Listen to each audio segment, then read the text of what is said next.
At Superior Energy, all of our builds are scalable.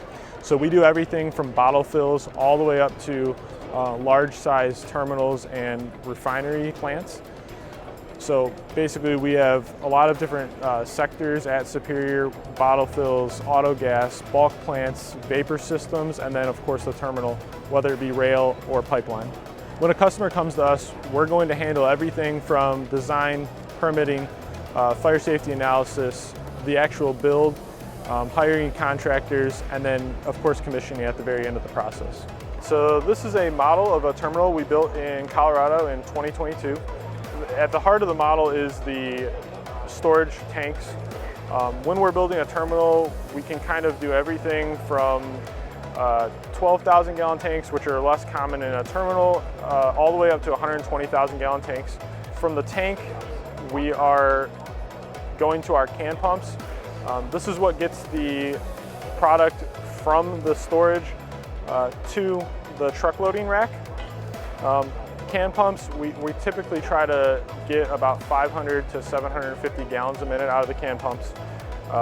So we're going to have a large header system that connects all the tanks, keeps the tanks balanced so that you have basically a unified storage. And then from there, it's going to move that product to the truck rack. We're typically loading 2 trucks, but we've done other sites where there's multiple loading racks. And in this situation, we're filling a truck on each side in typically 11 to 17 minutes with that gallons per minute that we're getting from those can pumps.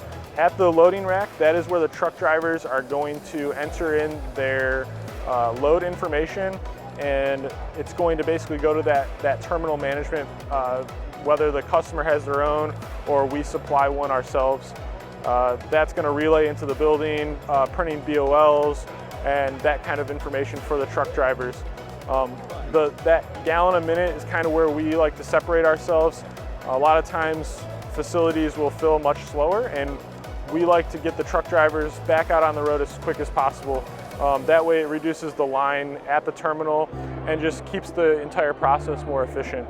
So this is obviously a rail facility terminal, so the product comes in by rail cars and is offloaded from the rail cars into the storage tanks. Now to do that, we have our compressors here, and what the compressors do is they suck vapor from the storage tanks, and that vapor pushes into the rail cars to push the liquid out, pushing it to the storage tanks.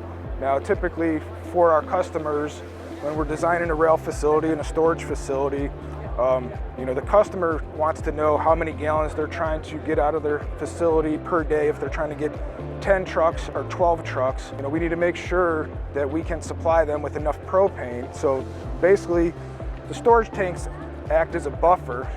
So that product comes from the rail cars to the storage tanks and then to the truck racks. But we need to make sure that we can have enough product for them to fill as many cars as they want per day, because sometimes they may only be able to get, for example, this is going to be, they'll be able to fit 6 rail cars here, offload 6. Now they might be able to get a switch during that day, so that's possibly 12 rail cars at approximately 30,000 gallons a piece. When a project is brought to us, typically the customer, a lot of times, they already have an idea what they want. They already kind of know that they want this many gallons of storage, and they already kind of know that they want this amount of rail cars. Now we will work with them to make sure that we're giving them the right amount of rail for the capacity that they want to do per day. We don't want to give them too many rail cars where it's a waste of their money. Typically on a rail terminal, you're going to have larger storage tanks than you would see on a bulk plant. They're going to be anywhere from 60 to 90,000 gallons. We've done terminals all the way from 2 60,000 gallon tanks all the way up to 24 120,000 gallon tanks. So when we're offloading rail cars, the compressors are going to suck vapor from the storage tanks. That vapor is going to get pushed into the rail cars, which is going to pressurize the rail cars and push the liquid back to the storage tanks. Now, on the larger rail terminals, what we like to do is we also like to do vapor recovery.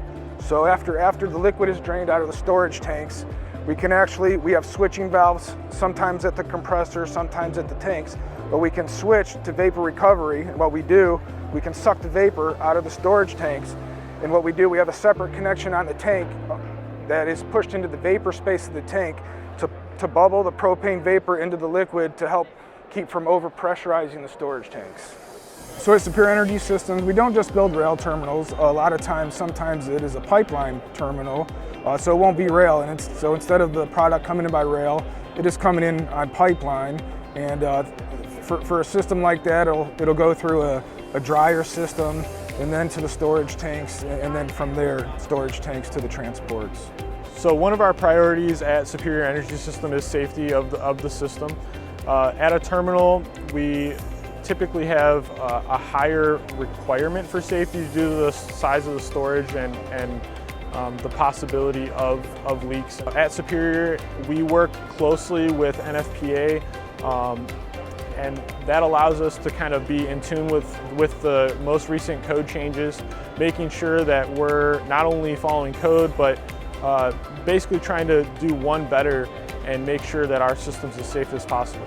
So with any new project, bulk plant or terminal, we will handle all the permitting needs. We will contact the state, city, local fire marshal, see what any of their requirements are. If you want to learn more, go to www.superiornrg.com.